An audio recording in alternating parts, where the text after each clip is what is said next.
This song makes me want to get a sugar daddy and drown him in a pool, and then lament my love as he sputters in vain on the poolside.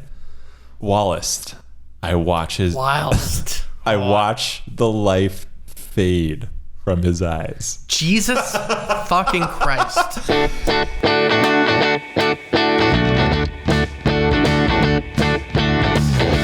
Welcome to The Lyric Boys. I'm Lucian Flores, and with me is Andrew Stieglitz.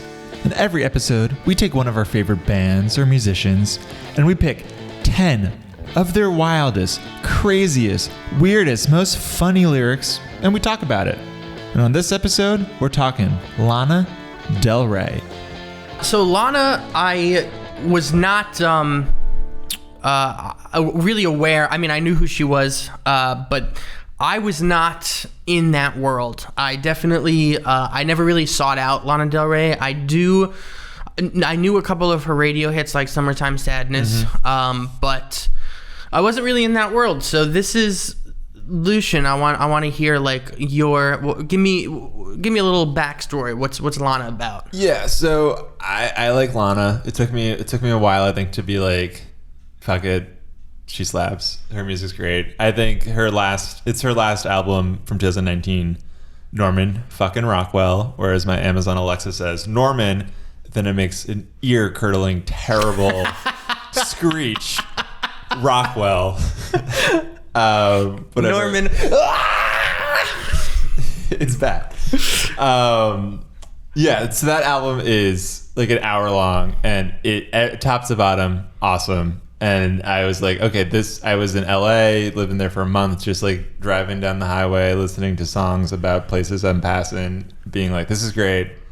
I vibe with it. This Melancholia is awesome. And then I kind of did the deep dive. So Lana Del Rey, aka Lizzie Grant, aka Elizabeth Woolridge Grant. According to Wikipedia, she makes Baroque pop, dream pop, and rock. So thank you, Wikipedia, for that.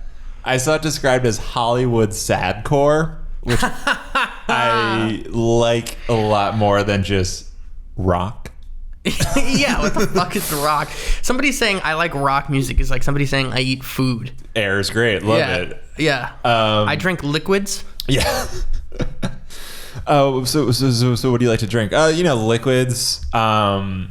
Substance is great. Yeah, I'm a really well-rounded individual. Anything that can be transformed from a gaseous and/or solid state into a liquid state, I can drink it. Yeah. And speaking of well-rounded individuals, the one Lana Del Rey released the viral hit song Video Games back in 2011. And this was just like this melancholic pop number that was so polarizing because it was so good, and she had such a specific voice and vision and like #brand, and it ignited a wave of like think pieces online that were like, is Lana Del Rey authentic, or is her personality just the creation of record executives?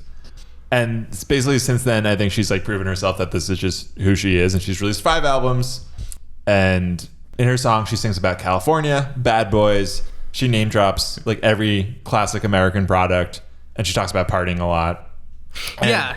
So can I tell you my interpretation of her? Like when I got into the deep dive, when you told me to take a deep dive. Because this is your first time. Yeah, first time really listening. I mean, okay, so here's my whole experience. I remember we would be remiss if we didn't mention the 2012 SNL performance. Not a highlight. Right. So that was actually my introduction. I think that was probably a lot of people's introduction to her. Yeah. I remember watching it live on SNL that day and being like, well, she's never going to make it. Which I was wrong, of course, because why would I be right about anything? But also she was on SNL. Like, of course, she already made it. So, like, fucking stupid thing to think. But she has such a fucking beautiful voice. Actually deep diving in and listening to her, just sitting down and like going into the catalog, I was like, oh my God, she's so good. Like, she's almost too good sometimes for the production. I think the production almost, there's some songs where it's just like, I wish they would back off a little bit on like the loud synths and like some of the big drums. Like I just want to hear her voice. It's great. Her voice and an acoustic guitar would be amazing. I think one thing that's funny about examining her career is that a lot of the lyrics I pulled were earlier career when I think she's like, her lyrics are a little funnier to me. And it's like very on brand as this like sad person who just wants to party and like hang out with her bad boy man. But I think there's something so funny about her first album is that so many songs on that album just have like a cacophony of people cheering in the background. Or like in Summertime Sadness, there's so many moments in the song you just hear people go like, yeah! But they're so deep down in the mix. And I'm just like, who are these people? Like, what is she? Where is she singing that? There's just constantly people in the background being like, woo! Like it's a vibe. And she moved away from that. But that album just has so much of that. Yeah. So I gathered from her also that pretty much her whole vibe is like Hollywood in the 60s, leather jackets, jeans, motorcycle. Yes. She wants a big motorcycle daddy to take her away and whisk her into sexy land. Yeah.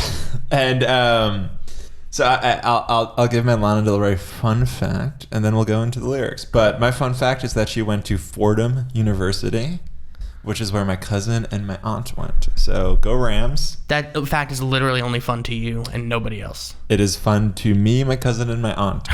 And Lana Del Rey, perhaps. So go Rams. So my first lyric is from the song Dark Paradise by Lana Del Rey. Obviously. It's by Lana Del Rey. So I think I picked a couple songs where I just went with the first lyric in the song because those first lyrics in her songs are just classic, hook me into the mood. And this was going to be hard. I'll read the Genius version of it, but it's a little harder to translate how it goes in the song. Okay. But she says, all my friends tell me I should move on. I'm lying in the ocean singing your song. That's how you sang it. You know, the ahs were probably handled with more grace and more talent when sung by Lana Del Rey. But no, I don't think so. I love the absurdity and over the top melodrama of this lyric, where it's like Lana's friends are like, "Come on, like you just got over this breakup, like it's time to go," and she's just like in the fucking ocean, in the waves. In like, I'm assuming she's in like her normal clothes. Like she was just like walking on the boardwalk and she's like in jeans and she's just wailing and singing and her friends are like, okay. I love the visual of that. Of just like, imagine if you're on the beach, you're just like a guy on the beach chilling and you hear these like drunk girls and they're yelling to their friend who's laying in the ocean singing with like a ukulele. Yeah. And you're just like, what the fuck is going on? And they're like, Lana! And she was like, ah. But obviously very good. It's great, but yeah, it is a lot. It is a big swing. She's clearly in pain. How many times do you think that she's been in the ocean? Like they were all like, "Okay, beach day, girls," and they're like, "Lana, don't even fucking think about it." She's like, "I'm not gonna go in the ocean. I'm not gonna think about the guy. I promise." And then 10 minutes in, they're like, "God damn it, Lana! What the hell? You're gonna drown." A couple things. I was like, there was this urban legend, I guess, that like Lana dated someone who died, and then that turned out to be false. So I was like, is she in mourning? And it's like, no, she's just like processing a breakup. She's going through it. My question for you, what, like, say your relationship ends and your ex goes out singing your song in the ocean. How does your song go? It would probably be something by like Metallica or something. She's in the ocean. So she's in the ocean singing like Creeping Death by Metallica. Nice. And just chanting, die, die, die. So that's my song, baby. As disturbing as Lana Del Rey's imagery, that is more disturbing. I thought mine would just be like a ooh shooby doo wop, ooh, just that. That's your song? Yeah. So when you think about your personality encapsulated into a song, it's that. It's ooh shooby doo wop, ooh.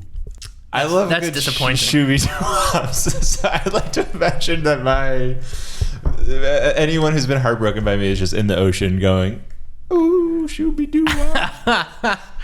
And everybody knows that they're like, That's Lucian got another song. one. Got another one.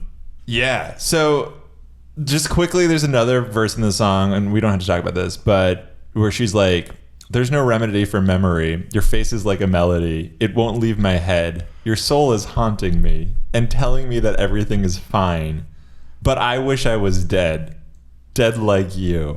So that's why I was wondering if she maybe did Yeah, a that dead seems person. pretty on the nose. But nope, it is just dead symbolically, and I'm sticking by that. Yeah, that's my lyric. So I got my lyric now is from the song Cherry on Lust for Life. Yes. And I just wrote down Cherry, continuous use of bitch. Yes. Great use of bitch there. And fuck. Yeah, and the thing is that she has this such angelic, like, Yes. soft way about her, and then she'll just be like, bitch. Can you pull up one of the lyrics? Yes. I think the song is basically like, it's a very like, All of my peaches are ruined, bitch. it's what happens when you buy too many peaches. Okay, I've told you, Sharon, over and over and over again, you cannot buy more than 5 peaches Lana, at a time. every time you break up with a guy, you buy the peaches, you go into the ocean. Your peaches are gonna get ruined if you go into the ocean with them. I do love this song because it's like a very moody song, and it's like clearly she's not a fan of this person. Yeah. Just calling her a bitch over and over again. Not a fan. And she'll sing, and then she's just like, bitch? And you're like, wow, where'd that come from? Yeah, it does. It's so jarring because Yeah. it's so not in her like tone or No. like just the way that her songs usually go.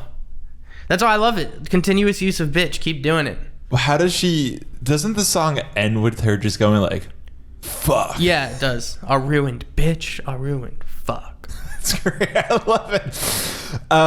This song also, I think, is like, does one of those classic Lana Del Rey things that I've noticed is that sometimes she'll just have the lyric, why? So the song has near the end, she goes, and I fall to peaches. And I fall to pieces. Bitch, yeah.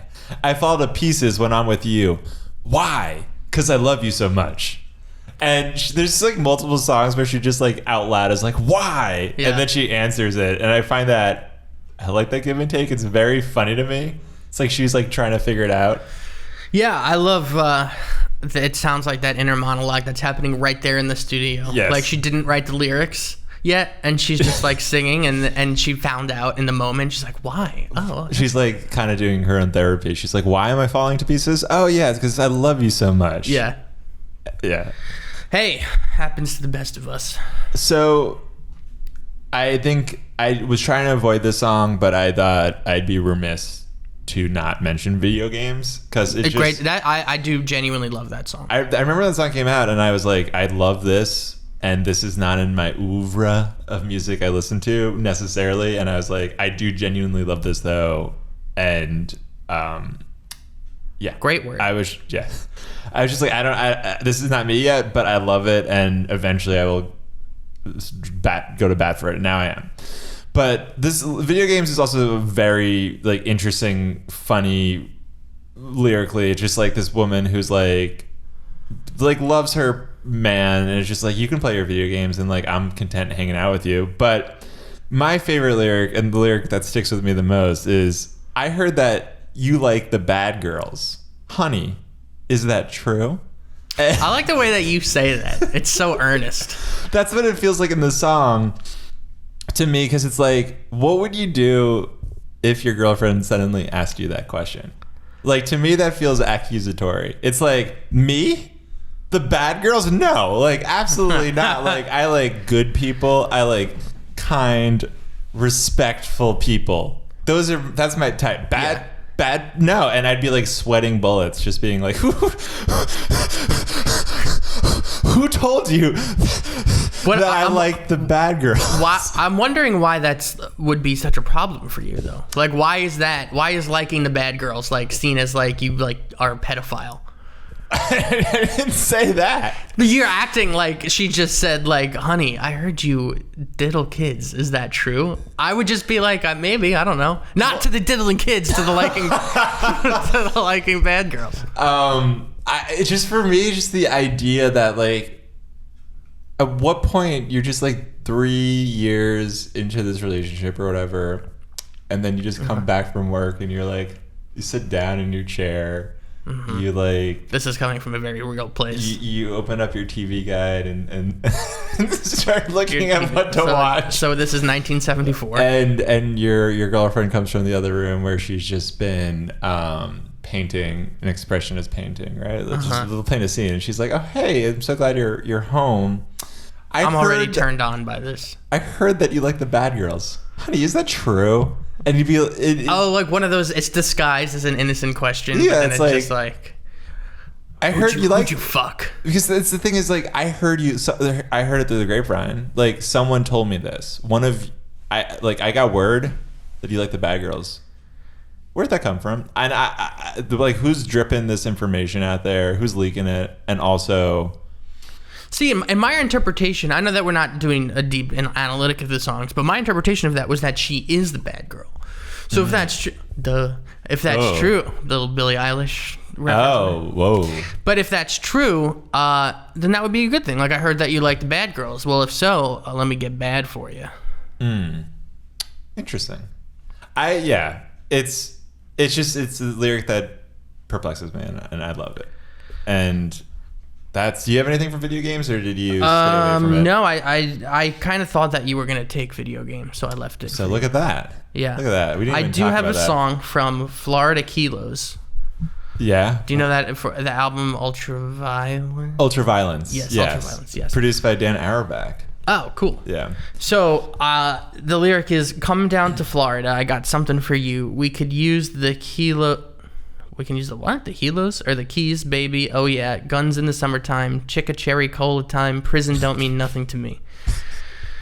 Amazing description of Florida. Guns in the summertime, prison. Don't mean nothing to me. Yeah, well, yeah. I mean, I don't think. Here's the thing. Here's the controversial thing I'm gonna say. Oh, ready wow. for this controversy? As problematic as Florida can be historically, Yes. I don't view Florida as this like hellish state that I would never go to. I genuinely enjoy vacationing in Florida. I think Miami is a cool fucking city. Yeah. I think Fort Lauderdale has some nice spots. Amazing. We're getting that Andrew Stieglitz review of Florida. Miami, nice. Fort Lauderdale, great. Love it. Other side of the state, Tampa area. Okay. Sarasota, I've been there. Boom. And of course, the magical Disney World. Yes. I like Florida. I'm just gonna say it. I like that you feel that as a brave thing to say. That you I think that it is. taking a stand, being like, Florida's pretty good. People hate the retirees Florida. are onto something. And dude, let me just tell you, totally not joking. I can't wait to be 65 and retire to Florida. yeah, I'll buy the fucking condo. I will get the beach house. I will sit there with a chicka cherry cola in my hand. guns in the sun. Maybe not the guns. Maybe my guns. and you'd be like, prison ain't nothing to me. Yeah, I wouldn't think it was prison.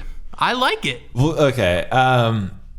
Do you see yourself being one of those people that retires to one of those like old communities where like the STD rates are off the charts? I see myself fucking well into my 90s. Okay. All right. I was wondering where this was going. You asked. Yeah. Okay. That's good. I'm glad. I hope that works out for you. But yeah, just thank you. I thank you for standing by me in this brave time to say that Florida's okay. is an okay state. What if okay, so you said a really positive thing, and I want the controversy. If you were to say your least favorite state in the union.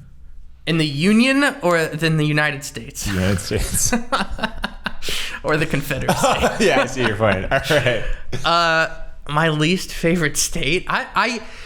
Here's the thing, and this is going to sound like pandering, but I have nobody to fucking pander to. I've never been to a place where I'm like, wow, I genuinely hated you. Mm-hmm. I don't think I've ever traveled anywhere where I was like, get me the fuck out. Like, even if I'm not having a good time, or even if there's like something happened, or if I'm traveling for a bad reason, or if I'm like depressed or whatever, like I'm never like, oh, this place is bad. Yeah. I don't really understand that, to be honest. Like Yeah. what would a place have to do to you personally for you to be like, this place sucks? That's why I don't understand people hating Florida. Yeah. I mean, there are problematic areas. Like I probably would never go to like Alabama. Yeah. But like, I think there's people who just, when they're out of their routine, are just like, oh, it's too hot. It's too hot in Florida. And now I'm in Utah in the winter and it's too cold. Just like, send me back home to Jersey. So that's... those people are what we call big fat babies. Wow. BFBs. This one goes out to all my BFBs out there. So just deal with it. Just deal with the state. It's fine. Your song, can you repeat that lyric about prison? Because I'm about to make a seamless transition, baby. Prison don't mean nothing to me. Prison don't mean nothing to me. Funny that Lana says that, because in her song Off to the Races, also off the album Born to Die, just going with her first album because so much fun there. So this song apparently is like loosely based off Lolita, which I've never read or watched the movie. And so I don't understand the imagery, and I'm not a smart person, and words go in my head and out of it. And anyway, so you can do it. You can do it. The lyric is facing time again at Rikers Island, and I won't get out because I'm crazy, baby. I need you to come here and save me. I'm your little scarlet starlet singing in the garden. Kiss me on my open mouth, ready for you. Which, so... Kiss me on my open mouth. Yes. Is a line that even from the hottest of girls doesn't sound sexy in the moment. I like to imagine that someone listened to this song and was like, oh, that's how you do it. You were like, I've been doing it wrong. If they go to kiss somebody and they're just like, ah. They're just like, oh, you got to open the mouth too? I've just been like, my mouth has been firmly closed and I've like been giving myself concussions, just smacking my mouth ramming my head into somebody's mouth. So thank you, Lana. Thank you for teaching people everywhere to open their mouths. Another thing about the song is that, of course, she's in prison and she won't get out because she's crazy. Simply, that is her explanation, is that she's crazy. And then she does that classic Lana Del Rey thing that I think was more pronounced in her earlier career. When she says Scarlet Starlet singing in the garden, she does like the hiccup little like cutesy like young voice where she's like, Scarlet Starlet. And she kind of like puts on this like New York accent suddenly. And you're just like, where did that come from? And the confidence of that is great. I love it. It's just classic Lana. Yeah. Like I love those moments in her songs where she's just like full blast, like I don't give a shit, like I am this. Well, I think that is her attitude, and I think that was what draws a lot of people to her. Is the like, I know what I am. And to bring it back to what you were saying before about like, oh, is this her real personality? To, like, she's a lot of things. Yeah. You know? So so for this one, I actually went to YouTube to read some of the comments, and there are some great ones. I'm just going to read. Love YouTube comments. I have 2 comments to read for you. One is, I assume from a high school person. Whenever I have English essays, I take lines from Lana's lyrics, and my teacher is always impressed. I want to tell her to listen to Lana, but afraid she's going to find out that I faked all those love poems. That's amazing. That's an amazing confession. So this is from Key Holly K. So Key Holly K's English teacher. She has been cheating. Just gonna throw that out there. That is also, if you heard her teacher and you're like, oh my God, you're like, why is your poem about being in Rikers Island because you're crazy and I'm a little scarlet starlet, kiss me in my open mouth. If I were an English teacher, I'd be like, you're 14. Why isn't your love poem just like roses are red, violets are blue? You know, like you are. Were you writing poems like that when you were in English class? Yes, I got straight A's on my good poems. Roses are red, violets are blue, and that I just ended there. I gave the people a quick short stanza. It's rare to find an artist that you can pull from to use in poetry. Yes. Because there are so many, as we will discover, I think, throughout this podcast, Yes. so many artists where the lyrics are like, what the fuck is going on here? And so this, she paints a mood in which this other YouTube comment, I think, says it succinctly. This song makes me want to get a sugar daddy and drown him in a pool and then lament my love as he sputters in vain on the poolside. Wildest, I watch his... Wildest. I watch the life fade from his eyes. Jesus fucking Christ. It's a vibe, and I agree with that vibe. I think that I want that this song, the soundtrack of that moment. Sugar daddy dying, watching. That's a scary person, and it reminds me of like a spider luring somebody into their trap. Yes. But also, here's a great question. As two obviously very conservative people, do you think that Lana Del Rey is a bad influence on our children's youth? And should she be put down in the electric chair? I do think you probably have some congressional candidates on Twitter who probably would not approve of Lana Del Rey's lyrics. I think that I would like to get some priests to weigh in. Yes, I would like to get a priest. I would want to know what Mike Pence thinks of Lana Del Rey. I want to see him with headphones on, listening to her catalog, while like Mother watches from the other room. Mother. Yeah, that girl or whoever wrote that is a concerning person, but I respect it. I respect it. All right, give me one. Give me another one. Here we go. If this is from Happiness is a Butterfly. Yes. Love it. Might be my favorite Lana song. Really? Yeah. Love it. The line is, if he's a serial killer, then what's the worst that could happen to a girl who's already hurt? Sounds a lot like the YouTube comment person. That was one of my backup lyrics. I'm glad Really? you picked it. Yeah. What about it stood out to you? Because I can tell you, for me, as a first time listener to Lana, I was like, okay, so she's all in on this, like, violent bad boy type. Well, yeah, I think it's just like, it's once again over the top in a fun way. It's dramatic. And it's just, she's like, I'm in so much pain. This man can be a serial killer and I'll still be in the same amount of pain and life won't be worse for me because that's how much pain I'm in. Question. Good Yes. question. Yes. This is a great Yes. question. Are you ready for this question? It better be a decent question. Would you date a serial killer? Would I do like... Would you date one? Like, okay, all right. Do let I know me they pose are it. a serial killer? Let's pose it this way. Let's say you're dating somebody for like a year. Okay. And it's amazing. Like, Okay. it's still a year in, you're still in that honeymoon phase. It's still great. You're Okay. going away places. You are Great. fucking. Jesus Christ. And then one day. This has never been in a relationship. His life just very clear from this. So anyway, you're I assume that happens. doing what they do. Yeah, I'm assuming some. I've seen enough episodes Coital. of Everybody Loves Raymond to know how a relationship works. I'm assuming some coital action happens. Okay. And then one day she goes to you and she says, "Listen, I have a confession to make. Okay. I have killed and I will continue to kill a lot of people." Now you're in love with her. In love. Coitus every night. Jesus Christ. Okay, yes. What do you do? I would go to the nearest ocean and walk straight into the water Oh, shit. and sing her song.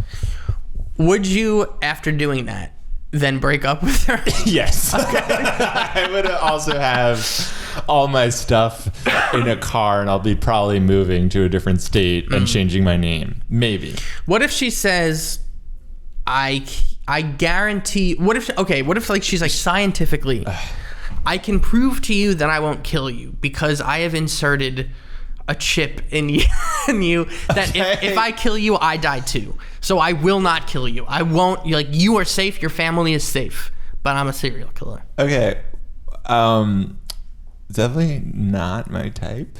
Yeah. I don't like the bad don't girls? like the bad girls. So I would once again run away, terrified, heart racing, get in my like Honda Civic or whatever car I have in this imagery. But 2011 I'm Honda pointing Civic. out it's not a bad boy car. Okay.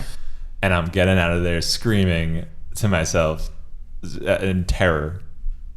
What about you? Your answer. I'll tell you what I would do. I would probably do all of that. But first. Great. Okay, great. But we went down first- this tangent. How about this? This is what I would do for real. First, Oh I my would God. Don't have say it. the best. Nah. Dude, you having serial killer sex. Are you kidding me? That would be insane. I just want to use this moment to point out that the Zodiac Killer might still be out there. Oh, what So are we if you're listening, Put down the iPod and go find him. go find the Zodiac Killer and help out the world.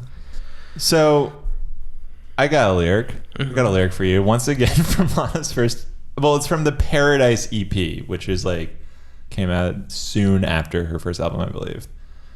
And it's from the song American, which she says, "You were like tall, tan, driving around the city, flirting with the girls, like you're so pretty. Springsteen is the king, don't you think?"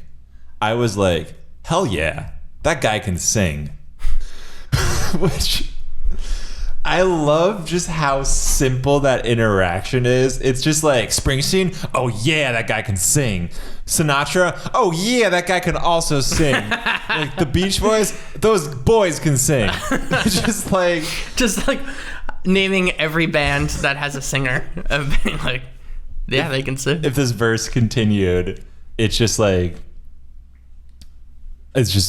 lyric after lyric of yeah, he can sing. It's also the type of thing that's like this dude is like one of those people that's like, oh, you like Springsteen, huh? Oh, they're like, prove it. Like, don't you think he's the king? And then Lana's like, oh, yes, he can sing. And he's like, okay, you've proven this test. You've passed. So that I think is just great. It kind of is like, I think sometimes we overthink the way we talk about music, and music is just noise. Music is just noise, and we like the way the noise Hot take. vibrates. And I think music journalism needs more takes like, hell yeah, that guy can sing. I don't need to be like Bruce Springsteen is like the face of working class America, white, suburban, factory working, want to get out on this 2-lane highway with a girl named Wendy. My car is my ticket out of this town. Mm-hmm. I just need to be like, he can sing. He's a good singer. Yeah. Also, I like that too. yeah. There's also, I just like the lyric. We don't have to talk about it much, but one of the big things in the song is be young, be dope, be proud, like an American. Hell yeah. Which I think founding fathers would be proud of. Oh, hell yeah. Yeah. You get like George Washington, be young, be dope, be proud. They put that in the Declaration of Independence. I don't know if you know that. Yeah. They took it out because they thought maybe it didn't hold up at the time. All people have the right to be young, be dope, be proud. Yeah.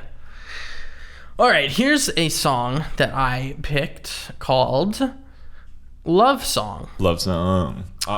Norman. Screeching sound. Screeching, Rockwell. ears bleeding sound, Rockwell. The line is, I'm a fucking mess, but thanks for the high life. Maybe it's the best. Now, when she's singing that...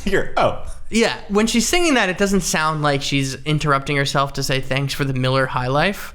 But when you read it, you're like, oh, she's completely interrupting her thought process to be like, oh, thanks for the Miller High Life. Great beer. Great name drop there. Yes. She is the queen at brands and like integrating brands in her songs and just being like High Life, Vogue magazine, Rolling Stone, like any brand that has like some sort of iconography in American history, she's like, it's in my song. The High Life. Also, when somebody hands you a beer, do you say thanks for the, like, if I hand you a Bud Light, are you thinking thanks for the Budweiser Light? I do when I'm sponsored in a commercial. So thank you for the High Life. Thanks for the MeUndies. High Life is also like the champagne of beers, but it's also not the champagne of beers.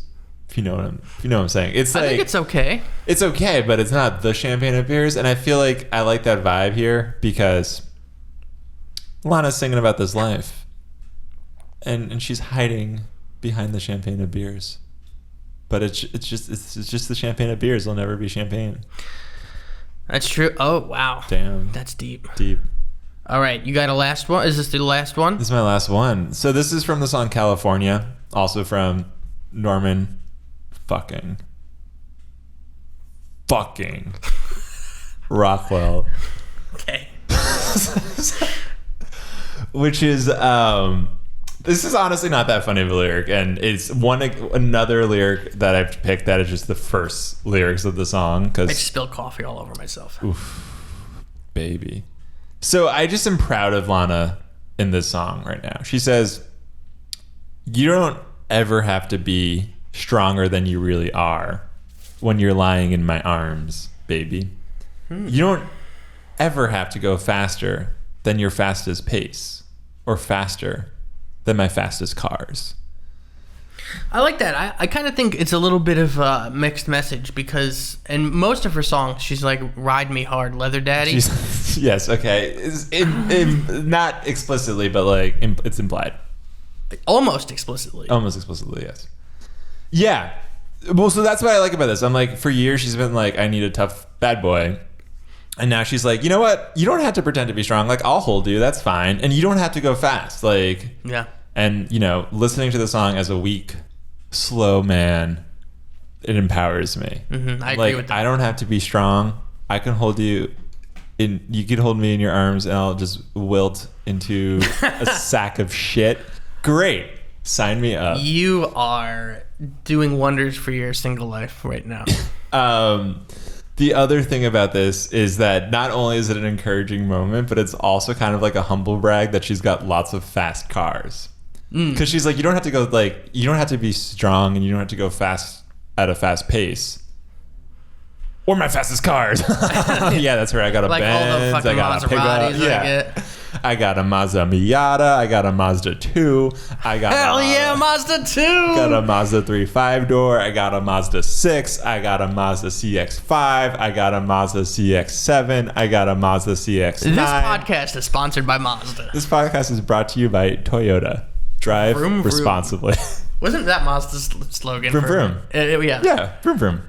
What do you think the pitch meeting was like for that? Like somebody's kid, it was bring your kid to work day, and they're like, Bob, we need a slogan right now. And the kid's just like playing with the car. He's like, vroom, vroom, vroom, vroom. It's kind of like the movie Big. Oh, God. It's like, it's also like sometimes they're like the best logos should be easily drawn by kids. Like the best logos in sports are logos that even a kid can draw. They're just simple.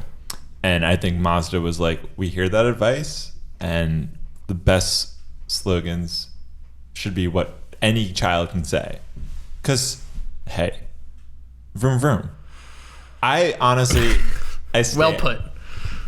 I get behind vroom vroom, and I'm kind of sad that they removed it. Because those commercials were dope. Oh, did they remove it? I don't think it's vroom vroom anymore. It's been a while, but I think the commercials were like a fast car, and then they cut to a kid, and he's just like, vroom vroom. Yeah, or he like whispers it sometimes, like vroom vroom vroom. So seductive. When I am driving my parents' Mazda CX-5. Hell yeah. Shout it out, baby. 2014 white trim. When I'm driving it by myself, you best believe I shout vroom vroom. Every time you switch gears. Whenever I pass a car, I go vroom vroom. I open the window and I just shout vroom vroom. Every time. Every single time. You accelerate from a red light. Yeah. Vroom vroom. You're next to like a Ferrari and you're just like vroom vroom. I'm proud of it. All right. Let me get to my last lyric here. It's from Fuck It, I Love You. Okay. If I wasn't so fucked up, I'd fuck you all the time. Ain't that the truth, baby? I do appreciate that honesty. I love that lyric. The only thing preventing me from riding 24/7 is the fact that I'm on so many drugs right now. Do you think it's like a fucked up on drugs, or it's like a mentally like I'm just not in a good place and I can't rail today? I I'm not one to draw conclusions, but I would say that if you are very fucked up, you may go to drugs. Yeah. So it could be both. It's also, she says that in such like a whispery voice in the song too, which is very funny to me because it's such a harsh, like, if just saying that in itself, you think of it like a very braggart, it's like an aggressive lyric, but Well, it's kind of like a hip hop lyric. Almost. Yeah, but then in the song it's like whispered almost, yeah. and it's just like it's weird. It's kind of tonally doesn't work, but it does. She makes it work. It's like when she just yells like bitch, fuck, yeah, in Cherry, and you're just like, this works. I'm in this vibe. Yeah, and I like that about her because she's not the typical she's not like a bubblegum pop star. Let's give a bonus lyric because I thought one of us would pick this lyric, and I think it's Lana Del Rey's most notorious, infamous lyric. Oh, okay. From the song Cola. Okay. I don't have it in front of me, but I believe it's just my pussy tastes like Pepsi Cola, which is just like all the things we're talking about. It's brands, it's brand integration, Pepsi Cola. It's also, I like to imagine that her ex is out there somewhere being like, you guys, I said this. I told you this. And you were like, Steve, it's creepy. It's weird. Like, stop telling us this. But he's like, listen, it's in a song. You guys were like, that can't be true. And like, listen. It's true. Give it a lick, find out. Anyway. Do you think that Pepsi Cola would be happy to hear that their brand is being used in that way? I think it's on their cans. Tastes like Lana Del Rey's pussy. Jesus Christ. I don't know what that's staying on, but I don't like the bad girls. I'm a very well-mannered, responsible, respectful man. Glad to hear it, Lucian. And on that note, we created our own Lana Del Rey lyrics. So, oh yes, Lana Del Rey lyrics. I wrote some down before this, and you are good at improvising. So I just was like, this is a stream of consciousness. I gave this 1 minute. Don't put that pressure on. I gave myself like 30 seconds of effort. Did you write this already? I did. Oh, fuck off. But it's not good. I just can't do the improvised shit. Okay. I said Los Feliz, 2 cups of diet tab. My bad boy man got a cigar in his hand. I'm high, higher than this carnival ride. His hand on my back, my hand on this bag of nuts. Planters, baby, got me wildin'. Whatever carnival snack you want, you got, daddy. Why? 'Cause I'm your snack, honey, and you're my snack, daddy. Snacking on this boardwalk of life. Snacking on each other. Damn. My boyfriend rules.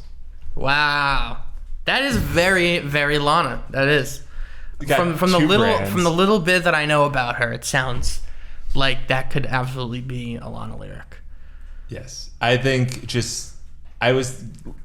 we talk about the tenets of her lyrics.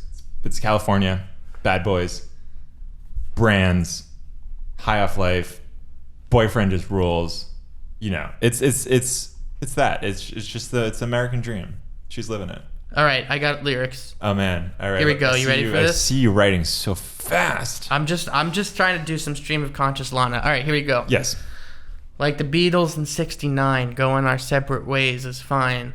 Drinking our Coors Light. My motorcycle riding boyfriend likes to fight. Whoa! I like it. Do it again. Give me a more Lana voice. Like the Beatles in '69. Going our separate ways is fine. Drinking our Coors Light. My motorcycle riding man likes to fight. Oh man, send that to her. Yeah, I think that could be a Lana. Email her. I assume her email's like Lana Del Rey at gmail.com or official. I was going to say probably yahoo.com. Yahoo. I think that's great. I think you got it. Her boyfriend likes to fight, which is a problem, but she seems to like those problematic men, those brawlers. All right. That's the episode. That is the deep dive, the 10 lyrics, 11 for this episode, of Lana Del Rey. We learned so much. I hope you guys... I'm more in touch with my feminine side now. Yes. I'm glad. I hope everyone has a great day and goes outside and buys some brand name products. All right. See you later. So that's it for today's Lyrical Deep Dive. If you want more Lyric Boys content, or if you want to download a Spotify or Apple Music playlist of the songs featured in today's episode, well, honey, go to Twitter, go to Facebook, go to Instagram, go to YouTube. Follow us at The Lyric Boys. You can also email us, send us that fan mail or hate mail. We'll open both. You can email us lyricboyspod@gmail.com. Please like, subscribe, leave a review, tell your friends, share this podcast. And don't do it for me. Do it for Andrew Stieglitz. He's got nothing going on. This is quarantine. Make him happy. Make him crack a smile for the first time in months. It's a beautiful sight, and you want to see it. All right. Have a great one.